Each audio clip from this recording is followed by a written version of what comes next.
दोनों साइड है। अच्छा कोई बात नहीं।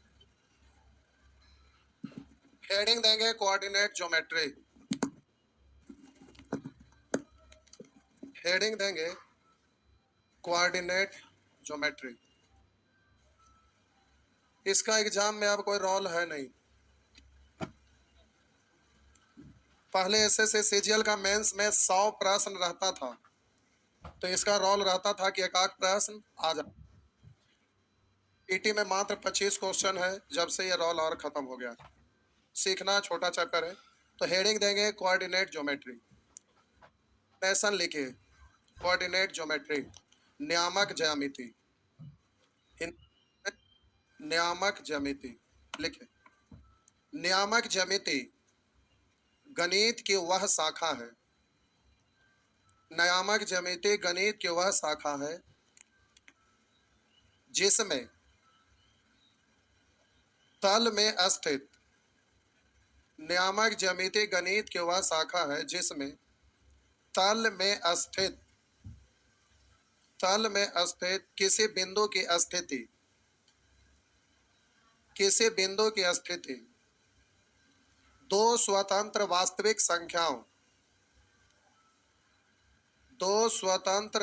संख्याओं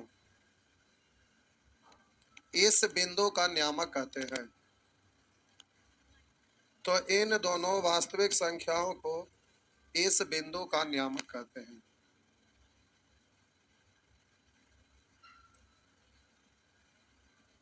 लिख दिए। देखिए, हम बोले नियामक ज्यामिति गणित की वह शाखा है जिसमें किसी बिंदु को, मान लेते हैं कोई बिंदु है P, तो हम बोले नियामक ज्यामिति गणित की वह शाखा है जो किसी बिंदु को दो स्वतंत्र वास्तविक संख्याओं की सहायता से दिखाई जाती है। मान लेते हैं एक वास्तविक संख्या x है और दूसरी वास्तविक संख्या y है, की सहायता से दिखाई जाती है। तो इन दोनों वास्तविक संख्याओं को इस बिंदु का नियामक कहते हैं। यानी कोई भी बिंदु मान लेते हैं P है, तो इसका दो नियामक है, पहला x और दूसरा y। तो हम बोले कि बिंदु x को, हम बोले नियामक x को बिंदु P का x नियामक और y को बिंदु P का y नियामक कहा जाता है। बात समझ में आया? हम बोले कि नियामक ज्यामिति गणित की वह शाखा है जो किसी बिंदु के दो स्वतंत्र वास्तविक संख्याओं के सहायता से दिखाया जाता है। तो इन दोनों वास्तविक संख्याओं को इस बिंदु का नियामक कहते हैं। तो हम बोले कोई बिंदु P लिए जिसका नियामक x y है, तो हम बोले x बिंदु P का x नियामक है और y बिंदु P का y नियामक है। अब इसमें आपको अच्छा से धीरे धीरे समझेंगे, क्योंकि इस तरह का चीज अभी तक कभी यूज किए नहीं है। अगर 10th क्लास में पढ़े होंगे तो आप इसके बारे में जानते होंगे, नहीं तो ये नया चीज है, इसलिए बारीकी से एक एक चीज समझना पड़ेगा। तो लिखिए इंपॉर्टेंट टर्म्स टू रिमेंबर, याद रखने योग्य बातें। इंपॉर्टेंट टर्म्स टू रिमेंबर, याद रखने योग्य बातें। पहला, समकोणीय कार्तीय निर्देशांक अक्ष। पहला, समकोणीय कार्तीय निर्देशांक अक्ष।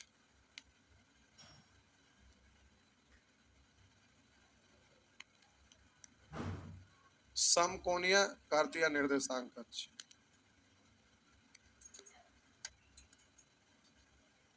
लिखिए रेखाओं एक्स ओ एक्स डैश, ऐसे रेखाओं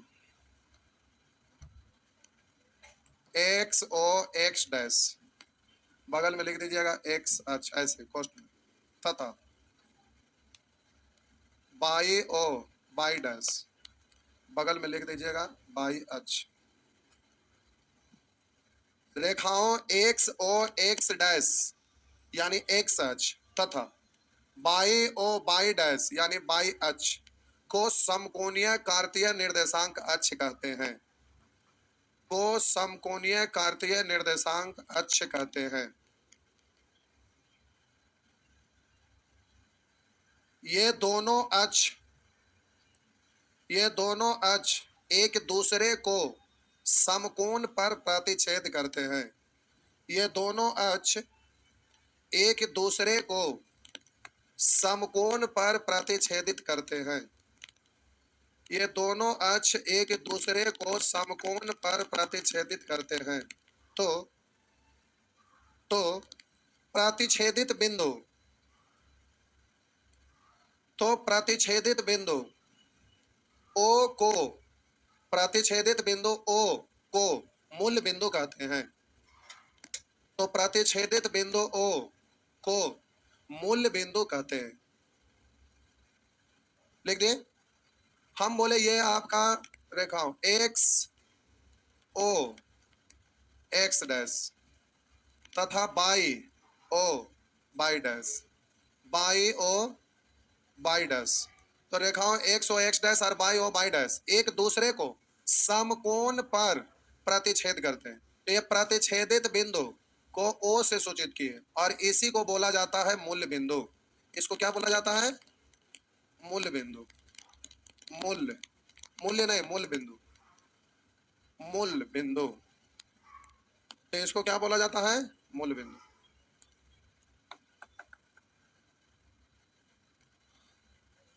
पेन ही को स्केल बना लिए, बहुत बढ़िया।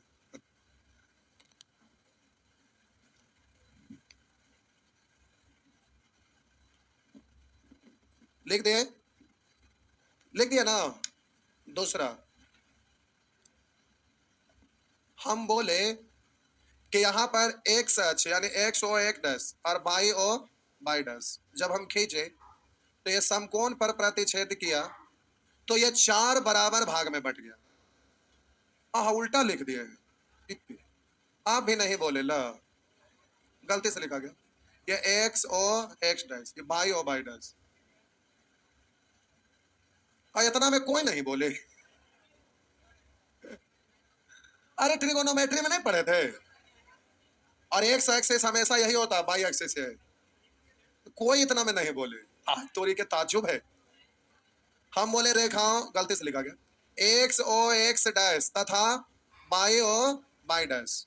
अब ये दोनों अक्ष एक दूसरे को समकोण पर काटा तो हम बोले ये चार बराबर भाग में बट गया।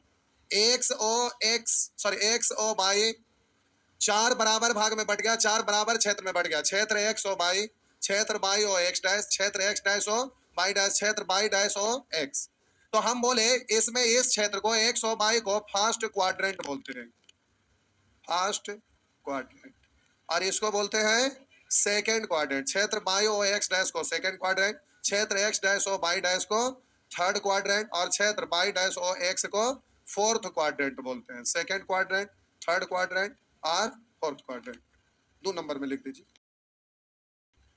लिख दीजिए बारी बारी से, हड़बड़ाइए नहीं, आराम से। नेक्स्ट, अगला पॉइंट।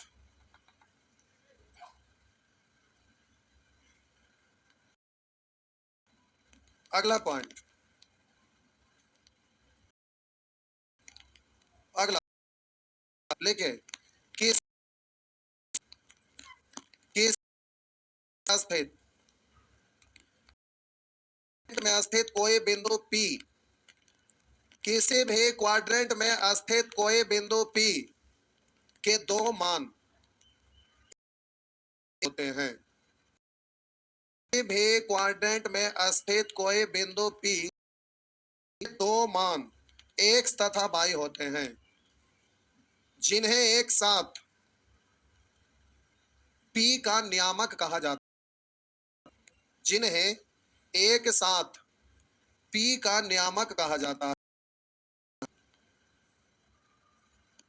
P का नियामक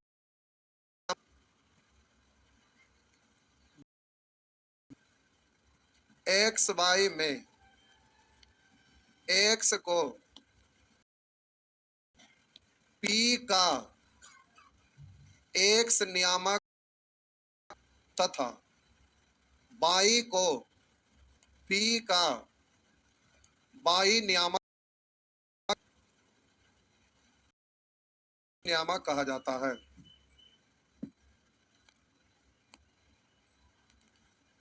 हम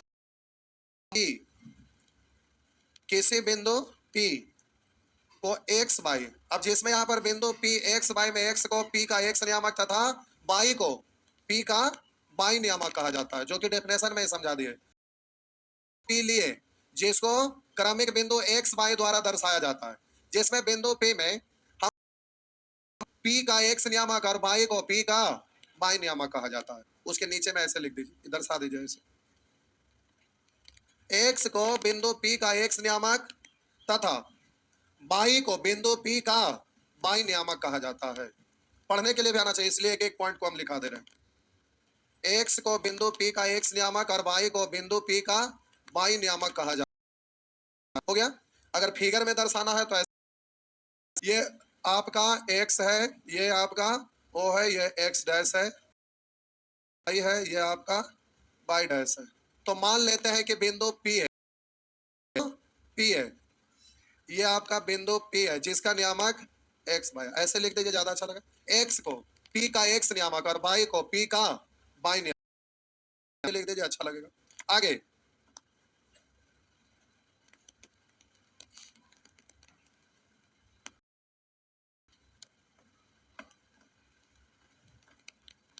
अगला पॉइंट, अगला पॉइंट देखिए, निर्देशांक, निर्देशांक अक्षों के सापेक्ष किसी बिंदु P, निर्देशांक अक्षों के सापेक्ष किसी बिंदु P के निर्देशांक क्रमिक योग, निर्देशांक अक्षों के सापेक्ष किसी बिंदु P के निर्देशांक योग हमेशा, हमेशा ऐसे लिखेगा, एक्स वाई ऐसे करके युग्म है इसलिए एक साथ, हम द्वारा निरूपित किया जाता है, आई द्वारा निरूपित किया जाता है। अर्थात पहले, अर्थात पहले एक्स अक्ष फिर वाई अक्ष लेते हैं, पहले एक्स अक्ष अक्ष लेते हैं। आगे एक्स निर्देशांक को भुज, एक्स निर्देशांक को भुज, एक्स निर्देशांक तथा वाई निर्देशांक को कोटि कहा जाता है। एक्स निर्देशांक को भुज तथा वाई निर्देशांक को कोटि कहा जाता है। एक्स निर्देशांक को भुज तथा वाई निर्देशांक को कोटि कहा जाता है, ऐसे कोटि, कोटि। हो गया। मेरा मतलब कभी भी कोई बिंदु P रहेगा तो पहले एक्स आता है फिर वाई, पहले वाई आज कहीं भी भोज होता है तो सबसे पहले ब्राह्मण भोज, उसी तरह से एक्स फिर एक्स और फिर वाई। हो गया। जो भी है अगला नंबर देख,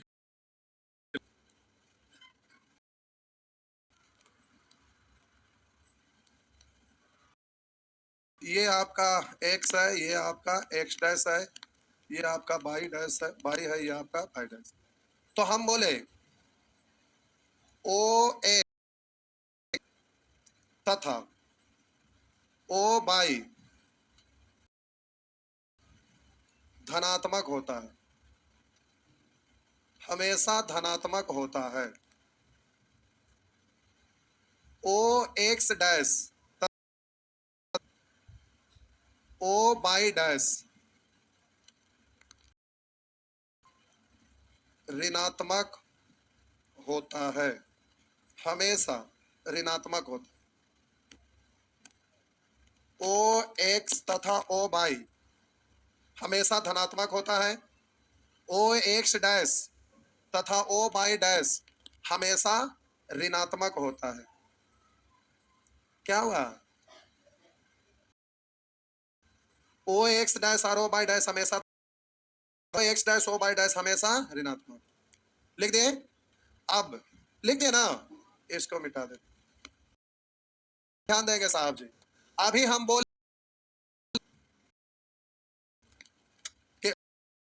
हमेशा धनात्मक ओ एक्स डैश और ओ वाई होता है।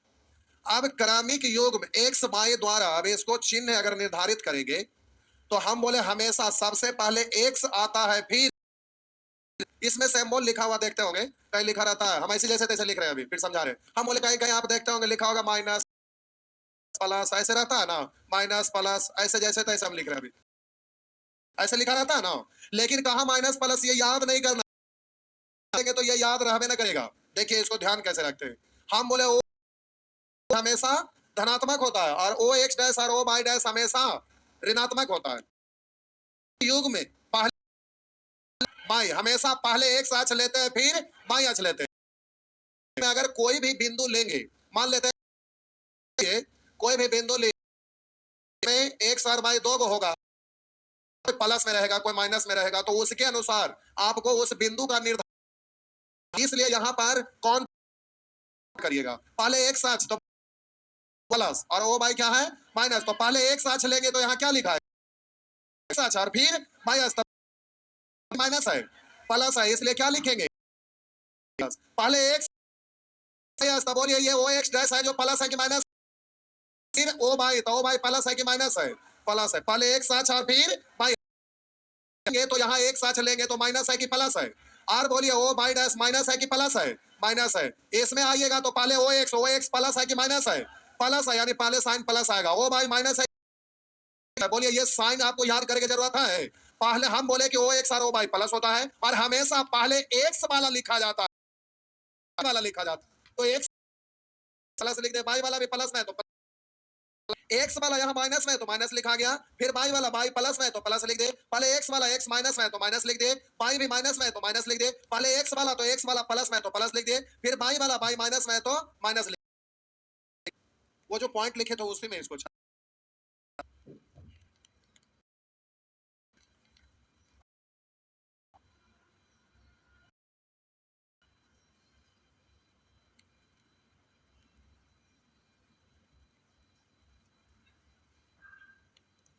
आगे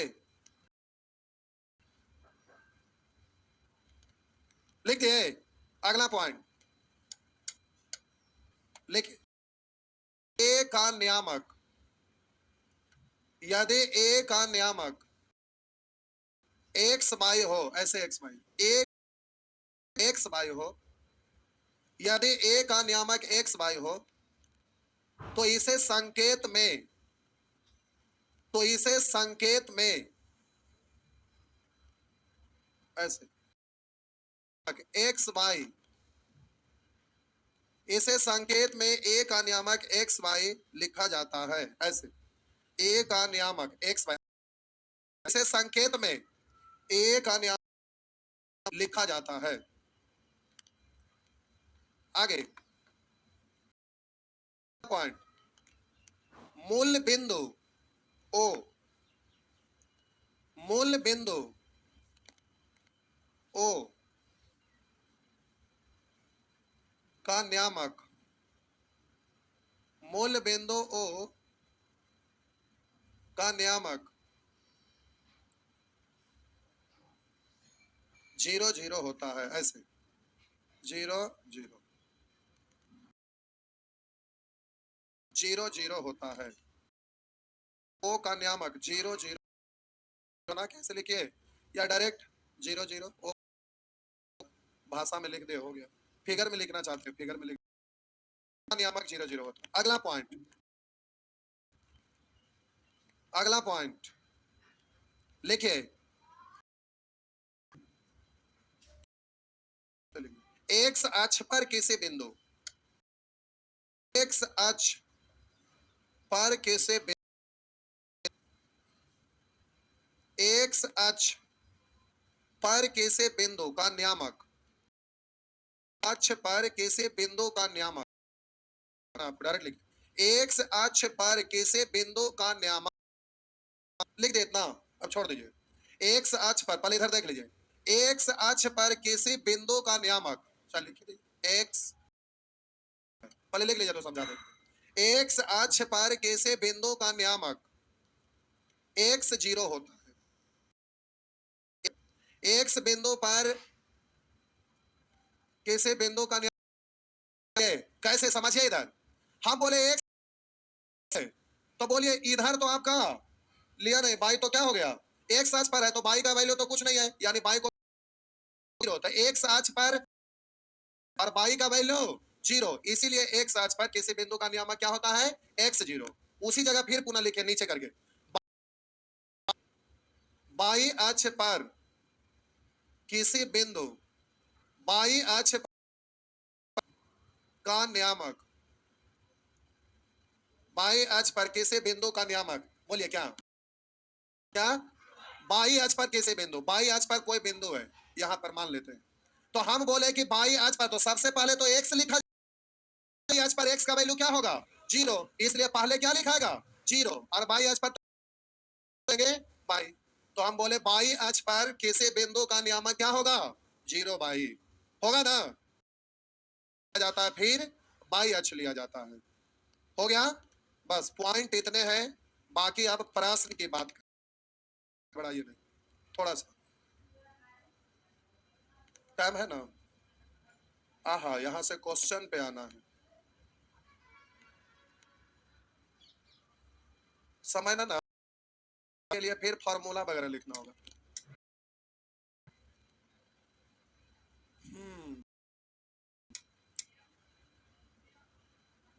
पीडीएफ ना मिला है, अच्छा पीडीएफ आपको फोटो स्टेट करवा दे, टेलीग्राम पे सेंड कर दे, टेलीग्राम पे कर दे, अच्छा फोटो, अच्छा ठीक।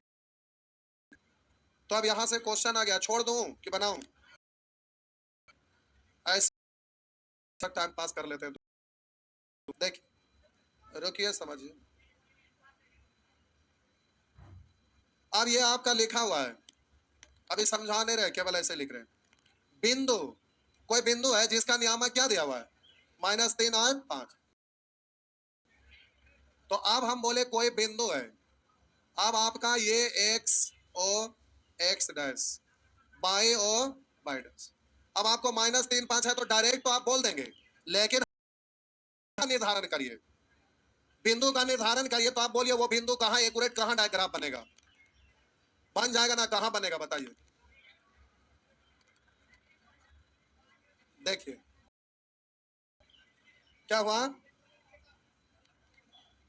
देखिए हम बोले कि एक है ना, तो एक सर्च पर -3 ये वाला एक्सेस लेना होगा ना, मान लेते हैं 1 2 3 और 5, तो प्लस में है तो ऊपर ना, 1 4 5 यहाँ हो गया, तो अब हम बोले कि इसके बिंदु यहाँ बनेगा ना, नमक है -3 और, बात समझ में आया, हाँ या ना, तो ये फिगर बनाने की जरूरत, बस दिख गया, तो एक्स एक्सेस, सोचिए x माइनस ये बाई प्लस ये, तो ये किस क्वाड्रेंट में आएगा, सेकंड क्वाड्रेंट करना है, तब फिर आपको ये बनाना है, और बनाने के लिए थोड़े पूछता है, आपका क्वेश्चन आगे है, मिटा दे, टाइम हुआ, हो गया, अगले क्लास में हम लोग सीखेंगे डिटेल से सारा चीज, अब यहाँ से क्वेश्चन बनने लगेगा, पीडीएफ दे देंगे,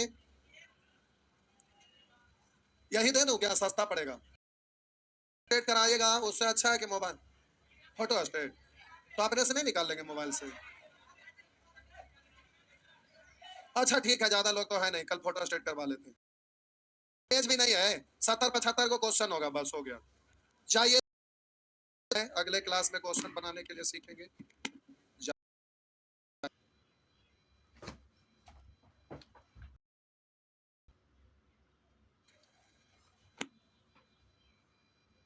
तो लॉज में कोई भोले भटके लोग होंगे, उनको खबर दे देंगे, एक जीएस का बैच स्टार्ट हो रहा है, अगर किन्हीं को पढ़ना है तो पढ़ सकते हैं, फी 5100 है, लेकिन फर्स्ट बैच में 500 मात्र रहेगा, मात्र 500, अगर किन्हीं को पढ़ना रहेगा तो पहले 10 दिन डेमो करेंगे जम के, अच्छा लगे तो पढ़ लेना है, ठीक, तो डेमो दिलवाएंगे, एक सप्ताह यानी सैटरडे के आसपास, जाइए बता देंगे।